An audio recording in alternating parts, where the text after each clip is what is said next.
जब हम बात करते हैं, hello everybody, now that the recording has started we will resume where we stop. तो हम सबसे पहले एक केस की बात कर रहे हैं जिसमें सुप्रीम कोर्ट ने नेगेटिव डिस्क्रिमिनेशन बोला कि बार्ड है अंडर आर्टिकल 14। अब जब आप Sanket, do you want to say something? वो रेज हैंड डाउन करना भूल गए थे। कोई बात नहीं, कोई बात नहीं। ओके, तो जैसे ही सुप्रीम कोर्ट ने बोला कि नेगेटिव डिस्क्रिमिनेशन बार्ड है, बार्ड का मतलब क्या होता है? सख्त मना है, सख्त मना है। ये क्रॉस को ये मत समझ लेना कि कुछ और मीन करता है। बार्ड का मतलब होता है सख्त मना है, एक बैरियर बना दिया गया है। ओके, बैरियर इसका बड़ा वर्ड है, बार्ड हो गया। तो पॉजिटिव डिस्क्रिमिनेशन भी कुछ होता होगा।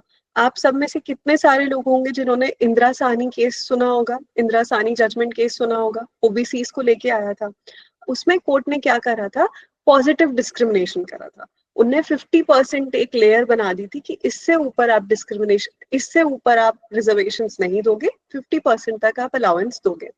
तो वो क्या हो गया? जब वो 50% अलाउंस दे भी रहे हैं तो वो एक पॉजिटिव डिस्क्रिमिनेशन होता है कि वो डिस्क्रिमिनेट तो कर रहे हैं रिजर्वेशन देते टाइम, बट वो एक पॉजिटिव तरीके से कर रहे हैं, so that people have extra footing कि आपको हम दूसरों से अलग तो ट्रीट कर रहे हैं, but for the betterment of the society. वो क्या हो जाता है? इंदिरा साहनी क्या हो गया? अगर नोट्स में तुमको लिखना है तो पॉजिटिव डिस्क्रिमिनेशन। ठीक है, पॉजिटिव डिस्क्रिमिनेशन। और ऐसे ही तुमको एक और चीज समझना, एक और केस जानना हो तो एम नागराज होगा। इसमें क्या हुआ था? ये बड़ा फेमस केस था। एम नागराज में बेसिकली क्या बोला गया? बोला गया कि तुम रिजर्वेशन तो लोगों को दे रहे हो, बट तुम डिसाइड कैसे कर रहे हो कौन से लोगों को रिजर्वेशन देना है? कि उनकी पॉपुलेशन इतनी है, इतनी नहीं है, डिस्कशन होना चाहिए उस पर। ऐसे थोड़ी कर सकते हो कि चलो इस गांव में 50 लोग हैं, मुझे लगता है कि ये बहुत पीड़ित है तो इन्हें हमें रिजर्वेशन दे देना चाहिए। That shouldn't be the real way of operating, no. ऐसा एडमिनिस्ट्रेशन में नहीं होना चाहिए। तो एम नागराज में तीन पॉइंटर्स बनाए थे, उतना डिटेल में आपको जाने की जरूरत नहीं है। उन 3 पॉइंटर्स को हम बोलते हैं कि वो एक टेस्ट हो जाते हैं कि हमें इन लोगों को रिजर्वेशन देना है या नहीं देना। अब जब ये जो दोनों चीजें हो गई ना, ये क्या हो गई? पॉजिटिव डिस्क्रिमिनेशन हो गई कि हम लोगों के बीच डिस्क्रिमिनेट कर रहे हैं उनकी कास्ट को लेके, रिलीजन को लेके, एटसेट्रा एटसेट्रा को लेके, बट हम सोसाइटी में बेटरमेंट हो इसीलिए कर रहे हैं। यहाँ पे सुप्रीम कोर्ट ने बोला कि भाई अभी तक हम पॉजिटिव डिस्क्रिमिनेशन ला रहे थे, इसका मतलब ये नहीं है कि नेगेटिव डिस्क्रिमिनेशन भी अलाउड है। इधर पे हम बोलते हैं कि सुप्रीम कोर्ट ने बोला illegal past practices can not justify the present unequal treatment.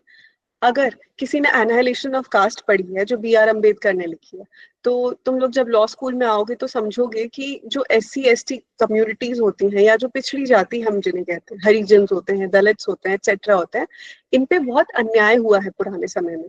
तो बी आर अम्बेडकर ना उस बुक में बताते हैं। जिन जिनका हैंड रेज्ड है, do you want to say something, या गलती से है? नीचे कर लो अगर कुछ नहीं कहना तो। ठीक है, तो बी आर अम्बेडकर ना, this is like a story time, तो कहानी की तरह इस चीज को सुनो कि वो उसमें बताते हैं कि इतना बुरा टाइम था for people from the backward caste and community कि बहुत सारे लोग ऐसे होते थे, जब वो चलते थे, जैसे जो बैकवर्ड क्लास के लोग होते थे, वो चलते थे तो उन्हें अपनी बैक पे पीछे एक मटका लगा के चलना होता था। वो मटके में ना एक छेद होता था, उस छेद में से पानी गिरता था, तो उन्हें पानी भर के मटके को लेके चलना पड़ता था। So what happens when you are walking, आपके जहां जहां पैर रख रहे हैं, आपकी पीठ पे वो मटका लगा है, वो पीठ के मटके से जो पानी आ रहा है वो रास्ते को धोता जा रहा है, साफ करता जा रहा है जहां जहां आप चल रहे हो। मतलब आप समझ रहे हो किस लेवल का डिस्क्रिमिनेशन था? सो बी आर अम्बेडकर ऐसे बहुत सारी चीजें उस बुक में मेंशन करते हैं। One of that is I just mention through a story. तो इस केस में ये बोला गया कि इलीगल पास्ट प्रैक्टिसेस जो होती हैं उसको आप ऐसे नहीं ट्रीट कर सकते हो कि ये कस्टम बन गया है। तुम जब आर्टिकल 25, 26, 27 रिलीजन वाले फंडामेंटल राइट्स पढ़ोगे तो उसमें देखोगे कि कस्टम्स को भी हम मान लेते हैं कि रिलीजन का पार्ट होते हैं। बट यहाँ पे बोला गया कि ठीक है भाई, कस्टम है, बहुत पुराने टाइम से चलता आ रहा है, इसका मतलब ये नहीं है कि वो सही है। कोई चीज बहुत पुराने टाइम से चलती आ रही है, डज दैट मीन कि वो सही है? कि पुराने जमाने में अगर ऐसा बोला जाता था कि घूंघट ओढ़ के ही बहुओं को घर के बाहर निकलना है, क्या ये चीज सही है जस्ट बिकॉज पुराने टाइम से चलती आ रही है? No, right. हम उसको आगे जाके देखते हैं कि ये मॉडर्निस्ट है या नहीं है, अंडरस्टैंडिंग है कि नहीं है। जैसे अभी तुमने देखा होगा तालिबान ने एक न्यू क्या बोलते हैं नोटिफिकेशन लाई है for the women in Afghanistan. उसने बोला कि women won't be getting into health care मतलब वो पढ़ाई नहीं कर सकती हेल्थ केयर को लेके, and at the same time they can't go to a male doctor for their checkup, right. अब जब फीमेल डॉक्टर्स होंगी ही नहीं, क्योंकि वो हेल्थ केयर में है ही नहीं, और मेल डॉक्टर्स के पास वो जा नहीं सकती, तो क्या दीदी होगा? वॉइस लैग हो रही है आपकी। हाँ, दीदी वॉइस लैग हो रही है आपकी, वॉइस लैग हो रही है। ज्यादा लैग हो रही है फॉर एवरीबडी? मैम सही आ रही है मैम। क्लियरली सही आ रही है, सही आ रही है। उसी का चटक गया बीच में लैग हुई थी, बीच में लैग हुई थी जो आप कह रहे थे। ओके, अभी ठीक है चिराग? हाँ अभी सही है। चलो ठीक है। तो मतलब तुम समझे कि क्या बोलते हैं, तालिबान ने क्या करा, वुमेन को बोला हेल्थ केयर में मत जाओ, और फिर ये भी बोल दिया कि मेल डॉक्टर के पास मत जाओ। अब जो 100 साल बाद वाली जनरेशन आएगी अफगानिस्तान में, वो ये सेम चीज फॉलो करती रहे, तो क्या आगे वो प्रोसीड कर पाएंगे? नहीं कर पाएंगे। वो क्या ये रीजन दे देंगे कि यार सालों से चलती आ रही है, सही बात है, तो ये तो गलत रीजनिंग हो जाएगी ना, नॉट वैलिड एट ऑल। तो कोर्ट यही कहता है कि नेगेटिव डिस्क्रिमिनेशन भी आर्टिकल 14 के अंदर बार्ड है। This is, I took this at a length, इतना ज्यादा एक्सप्लेन मैंने ये टॉपिक को करा है because this is really important. तुमसे पूछा जा सकता है नेगेटिव डिस्क्रिमिनेशन क्या होता है, तो तुमसे कभी पूछा भी जाए जब तुम रिजर्वेशन रिलेटेड बातें कर रहे हो, तो तुम्हें ये बोलना चाहिए कि पॉजिटिव डिस्क्रिमिनेशन भी होता है, नेगेटिव डिस्क्रिमिनेशन भी होता है। हम डेप्थ में चले जाते हैं, सिर्फ it depends, you know, it depends from case to case, ऐसा सब नहीं बोलना है हमको। हमको क्रक्स में जस्टिसिएबली बात करनी है। तो केस था इसमें ये वाला, इस केस को आप लिखोगे, कोर्ट कौन सा था ये लिखोगे, एंड आप ये भी लिखोगे कि नेगेटिव डिस्क्रिमिनेशन होता क्या है जब आप नोट्स बना रहे हो। और article 14 which is most important, इसमें आप बताओगे कि क्या होता है। इसमें हम बात करते हैं equality before law. Equality before law का मतलब क्या होता है कि लॉ से भी आगे इक्वालिटी चलती है। और अगर आपको इसका रीजनिंग जाननी कि ये कहाँ से ये सेंटेंस आया है, तो यूके में ना राजा सिस्टम चलता था, मोनार्की रहती थी, क्वीन किंग्स ये सब रहते थे। तो एक जमाना था जब किंग यहाँ होता था, लॉ यहाँ होता था, ठीक है, तो किंग लॉ से ऊपर होता था। फिर धीरे धीरे ये रूल आया गया कि ये लॉ है विच इज इक्वालिटी, और ये यहाँ पे मतलब नीचे Kings and queen's and everybody होगी। सो सबसे पहले लॉ आता है, फिर हम सबको इक्वल ट्रीटमेंट देंगे, फिर नॉर्मल लोग आएंगे।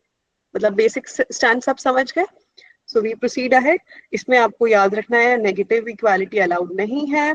इक्वालिटी में fair process, not repetition of mistakes, जो पास्ट ईयर की, सॉरी पास्ट इंस्टेंसेस की हम कर रहे हैं।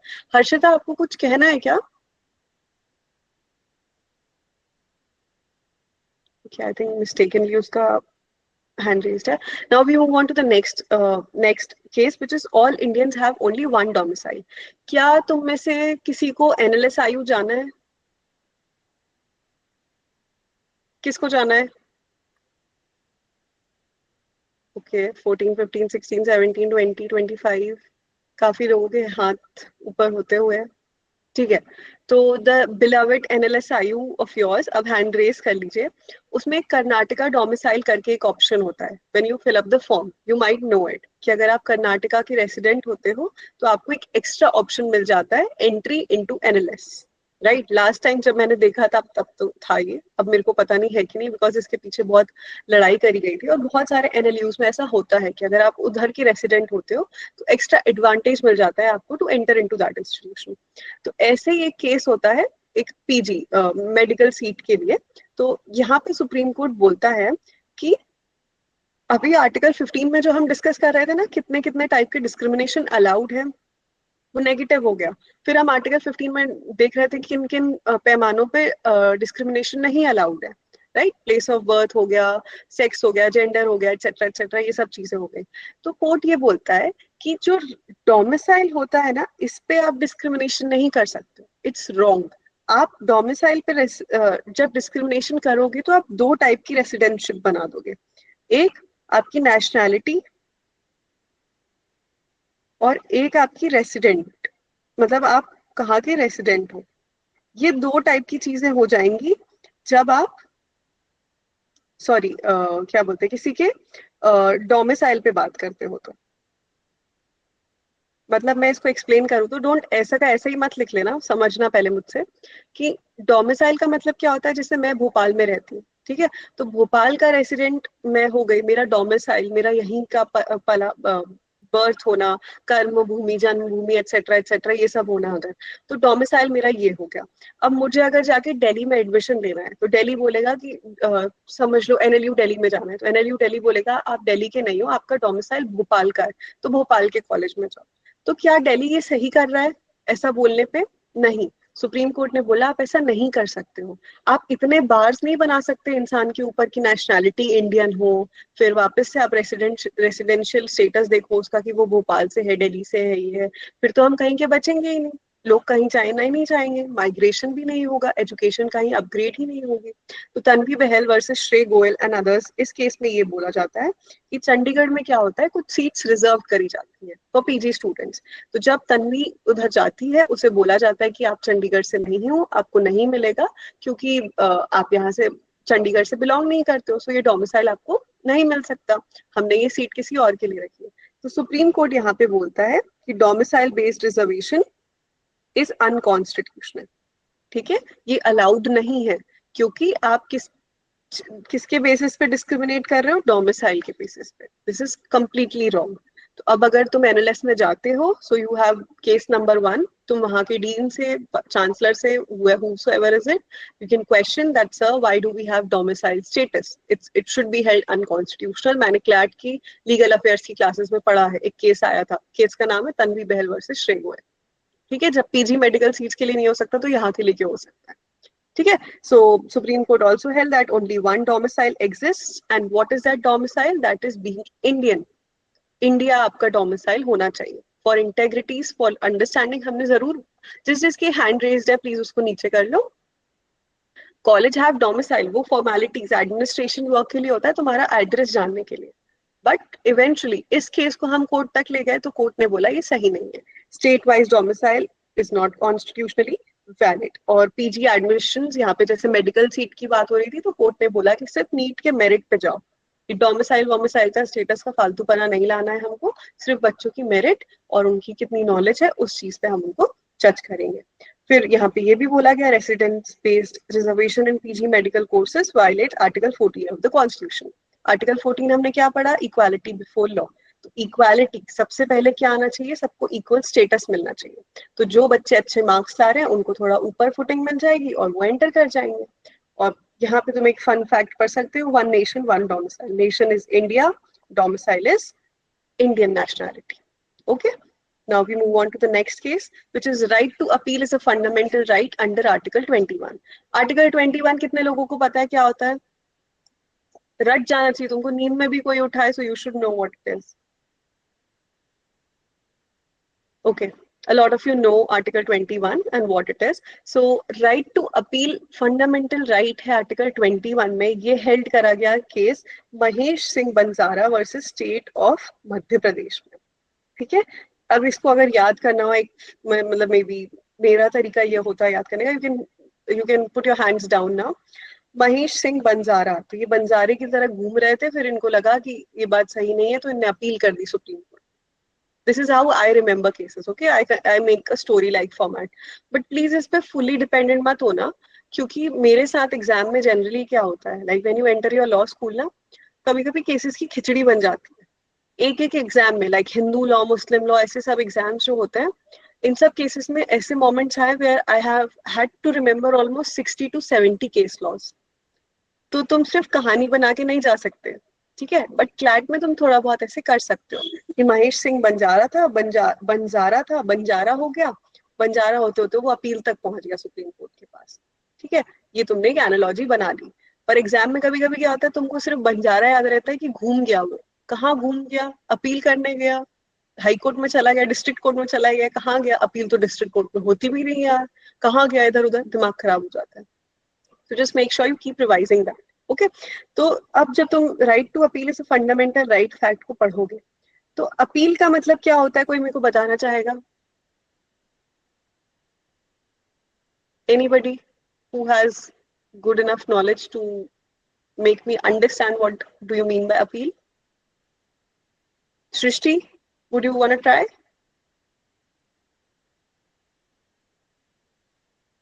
You're not audible.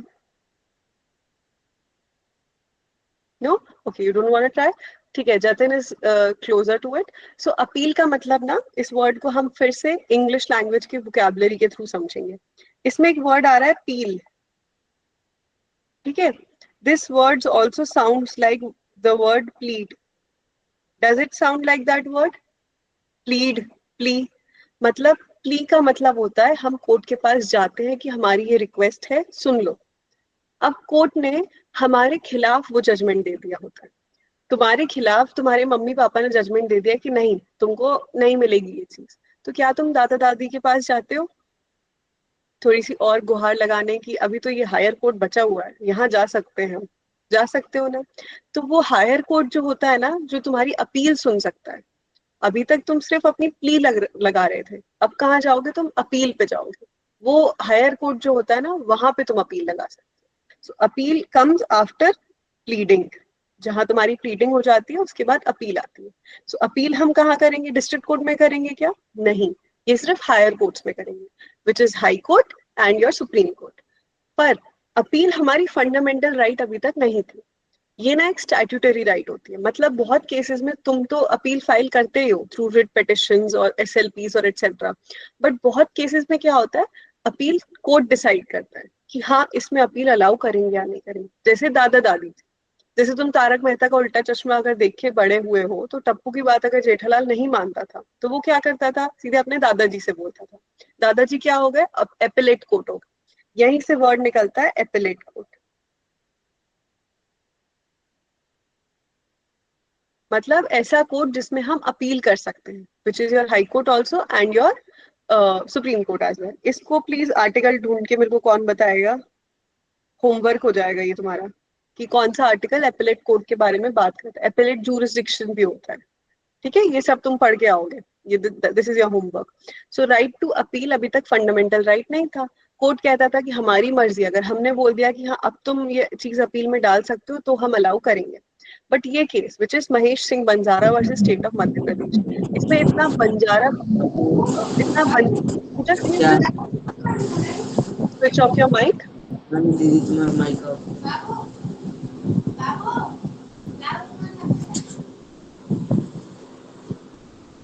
ठीक है. सो बंजारा बन के वो घूम रहा था, तो सुप्रीम कोर्ट ने बोला कि ठीक है भाई, इतना परेशान हो गया, इसको अपील अपन फंडामेंटल राइट बना के दे देते हैं.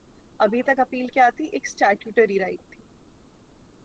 अब मेरे को कोई है जो बताएगा स्टैट्यूटरी और फंडामेंटल में क्या डिफरेंस होता है, या स्टैट्यूटरी का मतलब क्या होता है? Anybody who can tell? Kartikeya, you can tell. Statutory right को लीगल राइट है या फिर किसी और लॉ से वो लाई गई है, और फंडामेंटल राइट कॉन्स्टिट्यूशन में मेनली मेंशन्ड है. मतलब वो एक फंडामेंटल राइट जो कोई छीन नहीं सकता. Right, correct, absolutely correct. Okay, so statutory का मतलब होता है जो एक स्टैट्यूट के थ्रू लाई गई है. ठीक है, स्टैट्यूट का मतलब होता है लॉ बनाया गया था उसके थ्रू लाई गया. जैसे कल हम एनजीटी के बारे में बात कर रहे थे, तो national green tribunal is a statutory body. एक स्टैट्यूट बना था, national green tribunal act, national green tribunal act, whatever it is. वो एक्ट बना, उसके थ्रू वो ट्रिब्यूनल सेटअप हुआ, उसके थ्रू वो पूरी राइट्स मेंशन आई. ठीक है, तो स्टैट्यूटरी बॉडी वो हो गया. ऐसे ही राइट टू अपील ना एक स्टैट्यूटरी राइट होता है, कि कोर्ट चाहेगा, वो एडमिनिस्ट्रेटिव बॉडी चाहेगी तो ही हम अलाउ करेंगे, वरना अलाउ नहीं रहेगा. बट इस केस में कोर्ट ने बोला कि हम अपील अलाउ करेंगे, वो एक फंडामेंटल राइट है. पर कभी कभी हम डिसमिस भी कर सकते हैं ड्यू टू डिले. ऐसा सुप्रीम हाई कोर्ट ने करा था. हाई कोर्ट ने क्या करा था? बहुत डिले हो गया था किसी चीज में. जब तुम पूरे इस केस को समझोगे, तो जब बहुत डिले हो जाता है ना, 90 पीरियड्स का टाइम मिलता है, कभी कभी 130 120 डेज का टाइम मिलता है. दादाजी टप्पू के बोलते थे उसको, अगर वो भूख हड़ताल वाला एपिसोड याद है तुमको, तुम्हारे पास इतने दिन है, जाओ तुम प्रूफ करके दिखाओ, तुमको क्रिकेट किट चाहिए, ये चाहिए, वो चाहिए. तो उतने दिन का जो टाइम होता है, वैसे हाई कोर्ट ने टाइम दिया होगा. पर सुप्रीम कोर्ट ने बोला कि रीजनेबली एक्सप्लेन्ड अगर रीजन हो तो डिले को हम बढ़ा सकते हैं. कि भाई इतनी ही गरीबी हो जाए कि बहुत प्रॉब्लम्स हो जाए, वकील ही ना मिले, etcetera etcetera, poverty, livelihood issues कुछ भी आ जाए, तो हम डिले को थोड़ा सा बढ़ा सकते हैं. इसको बोलते हैं रीजनेबल टाइम. और ये रीजनेबल टाइम कोर्ट ही डिसाइड करता है. तुमसे कोई पूछेगा ना, जज बन के क्या करोगे, जितने लोगों को यहाँ पे जुडिशरी क्रैक करना है, तो तुम बोल सकते हो कि रीजनेबल टाइम हम अच्छे से सोचा करेंगे. यही तो कोर्ट की प्रॉब्लम है ना, बैकलॉग क्यों हो रहे हैं. क्योंकि कोर्ट रीजनेबल टाइम ही नहीं समझ पा रहे हैं। कहीं वो 12 साल लगाए रखे, कहीं पे वो 12 दिन लगाए रखे। तुम्हारी सबसे पहली प्रूडेंस तो आनी चाहिए कि रीजनेबल टाइम क्या होता है। तो सुप्रीम कोर्ट यहाँ पे बोलता है कि हम रीजनेबल टाइम को देखेंगे। यशवंत जैसा ही बना गई, क्या बोल रहा है ये बीच बीच में खुद में बात करते रहते हो क्या तुम लोग बिना कॉन्टेक्स्ट के? मैम वो सही Okay. बोलता है, उसको इग्नोर कीजिए। Okay, ignore. उसका चलो चलता ठीक है। रहता है मैम। नहीं दीदी, वो अभी मैम यशवंत जैसे बनेंगे, मतलब कि मतलब अभी हाई कोर्ट का था ना, दिल्ली हाई कोर्ट, यशवंत सिंह 15 करोड़ की घर में मिली थी वो। तो ऐसे किया ना, उनको फिर इंडियन जुडिशरी ने कहा, इलाहाबाद मतलब प्रयागराज का वो चीफ जस्टिस बना दिया। फिर ऐसी तो फिर इंडियन जुडिशरी है कि आपके जज के घर में 15 करोड़ की मतलब रिश्वत मिली है, पता नहीं कैसे आई है। फिर आप उन जज को ही ना कि सस्पेंड करते हो, आप उठा देते हो सीधे प्रयागराज के चीफ जस्टिस। तो मतलब कि कैसे कमेंट में आया था कि शुरुआत से आ रहा, तब से आरजी का मेडिकल कॉलेज का रजिस्ट्रेशन हुआ ना, तब से मतलब पीपल कह रहे Indian judiciary is a joke. अब आप इसमें इसलिए बोला था यशवंत अच्छा, SRD पहले से। तो ये कि यशवंत को, सॉरी, जस्टिस यशवंत को ना चीफ जस्टिस नहीं बनाया इलाहाबाद कोर्ट का, सिर्फ एक जस्टिस की उपाधि दी गई। I don't think he is a chief justice there. मतलब ऐसे लिखा था, मैं जस्टिस तो बनाया था, मतलब मैं ना तो उनको सस्पेंड करना था ना, मतलब इंडिया ने पता नहीं क्यों नहीं। Okay, Justice Chirag Khatri, when you get on the bench, we'll see about it. For now, let's keep our opinions to ourselves and study well in the class. So, अब तुमको समझ आ गया कि डिले अगर होता है तो रीजनेबली एक्सप्लेन होना चाहिए, नॉट मोर ऑन दैट। ठीक है। Dismissal on mere technicality violates the right to fair trial. अब जैसे कोर्ट, तुम इतना अच्छा खासा लॉ स्कूल पढ़ोगे, तुम लॉ एस्पिरेंट बन के पूरी जर्नी समझ रहे हो, क्या तुम्हें लगता है anybody coming from, not coming from that background, उसको समझ आएगा जो भी लॉ की चीजें चल रही होती हैं? नहीं आ रही होंगी। तो कोर्ट बोलता है कि भाई एक छोटी सी अगर टेक्निकलिटी मिस्टेक हो जाती है तो क्या जज के नाते, लॉयर होने के नाते आपको उसे सही करना चाहिए या सीधे हटा देना चाहिए? हट, मैं तो करूंगा ही नहीं ये केस सॉल्व, एकदम फालतू मिस्टेक्स लेके आ गए, वापस से करके लाओ, रिफ्यूज कर रहे हैं। ऐसा करना चाहिए क्या? नहीं करना चाहिए। तो आपका रीजनेबल टाइम उसमें भी आ सकता है। जैसे टीचर्स नहीं कहते कि अभी तो मिस्टेक है, ये होमवर्क को वापस से करके लाओ, वो रीजनेबल टाइम। तो यहाँ कोर्ट कह सकता था कि जाओ उसको वापस से सही करके लाओ। एक सिर्फ टेक्निकलिटी के इशू में आप पूरी चीज को वायलेट नहीं कर सकते हो। That amounts to violation of right to fair trial. ये फेयर ट्रायल भी किसके अंदर आता है? आर्टिकल 21। ठीक है। आर्टिकल 21A मतलब अमेंडमेंट के साथ आया ना ma'am? No, article 21 is education, no, कि एजुकेशन मैंडेटरी हो जानी चाहिए। राइट, तो ये 21 में ही आएगा। ठीक है। तो इधर पे हम बात करते हैं कि एक सब्सटैंटिव स्टैट्यूटरी राइट है, और ये आर्टिकल 21 से ही जन्मी है, जो राइट टू अपील है। Appeals can't be dismissed mechanically, courts must examine reasons for delay, कि क्यों डिले हो गया, हमें समझनी चाहिए पूरी बात। फिर बस, now moving on to the next case which is religious places are for prayers, loud speaker use not an absolute right. तुम लोग बहुत छोटे होगे, बट एक टाइम था, आई थिंक 2018 या 17 के आसपास, तुम गूगल कर सकते हो इस चीज को। सोनू निगम ने एक बार ना ट्वीट करा था, तब एक्स को ट्विटर कहते थे। वो सुबह सुबह उठा और उसने ट्वीट करा कि मैं सो रहा था और अजान की आवाज जो थी लाउड स्पीकर पे, वो इतनी तेज थी कि मेरी नींद खराब हो गई। और मैं बहुत मेहनत करके शोज कर करके आया था, and it was something that disturbed me a lot. It did not let me sleep peacefully. So it's not right कि लाउड स्पीकर इतना तेज होते हैं जस्ट फॉर रिलीजियस पर्पसेस। वो हमारी डेली मोड को बहुत हैम्पर कर रहे होते हैं। तो ऐसे ही कुछ ये जजमेंट है। ये है Mukhtiyar Ahmad versus state of UP and others. इसमें कहते हैं permission to use loud speaker for azaan in a mosque is not mandatory. ठीक है। अब रिलीजियस प्लेस हो गई, वहां पे प्रेयर हो गई, ये तो मैंडेटरी हो जाता है कि कोई एक स्थान है, पवित्र स्थान है, वहां पे आपको पूजा करनी है, प्रार्थना करनी है, ये तो वैलिड है। पर क्या ये जरूरी है कि आप लाउड स्पीकर रखो वहां पे और सबको सुनाओ आप क्या बात कर रहे हो? नहीं, ये जरूरी नहीं है। जैसे तुम कहीं घूमने जाते हो और उसकी फोटो डालना इंस्टाग्राम, व्हाट्सएप पे या जहां भी डालना मैंडेटरी नहीं है, तुम उसको अपने पास भी रख सकते हो।